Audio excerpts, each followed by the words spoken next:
AP. South Bend in. With 31 seconds remaining, Kanon Woodill made a 35-yard field goal, and in the final seconds, Cade Haberman stopped a 62-yard attempt as Northern Illinois upset number 5 Notre Dame 16-14.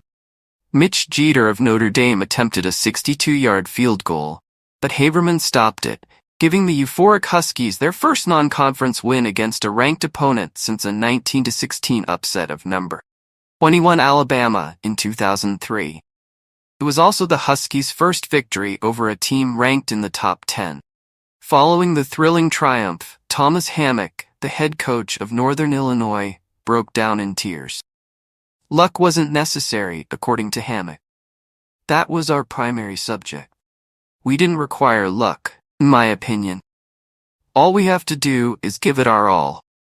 We didn't play the cleanest for the most part, but we persevered and played hard for the whole 4 quarters. They produced enough plays to win a game, they thought, and they cooperated well. This is the same kind of program-changing victory we had when we defeated Alabama a while back. According to Hammond, his Huskies are on par with Notre Dame. Hammock said, "I think we were bigger than what they thought. In my opinion, we're not your typical MAC squad.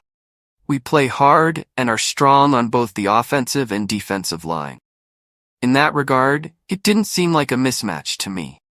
Coach Marcus Freeman of Notre Dame expressed disappointment, the defeat, particularly since the team had just defeated then number 20 Texas A&M on the road.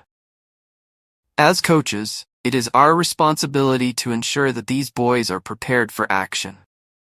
In a matter of 2 weeks, you may go from the utmost highs to the lowest lows. But we have to take responsibility for this, Freeman said. We have to own it as players and coaches, and make the necessary corrections.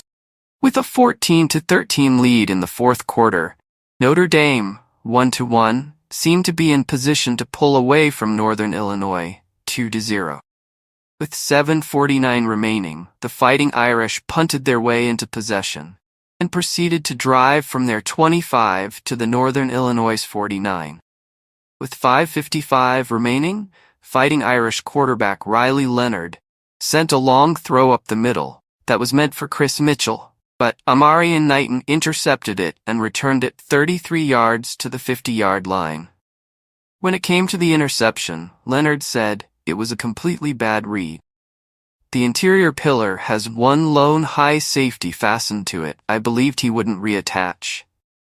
Horrible ball, horrible foot, and awful eyes. That produced a selection. Not possible. All my fault. To set up Woodill's field goal, the Huskies drove to Notre Dame 19 while working the clock. Ethan Hampton's 3-yard run to the Notre Dame 28 on a 4th and 2 was a crucial play in the drive. A first down conversion by Hampton, 10 of 19 for 198 yards and a score, set the stage for Woodill's game-winning field goal. His 3rd successful attempt of the day, Hampton said, "It's amazing. That is something I will always remember. I've always loved the Huskies. It has long been my dream to play here." With 8:28 remaining in the 1st quarter, Leonard got by the defenders for an 11-yard touchdown run to give Notre Dame the lead. Northern Illinois responded in only 5 plays when Ontario Brown escaped 2 defensive backs, catch a ball from Hampton for an 83-yard touchdown. Woodill's 2 field goals from 42 and 21 yards out gave the Huskies a 13-7 advantage at the break.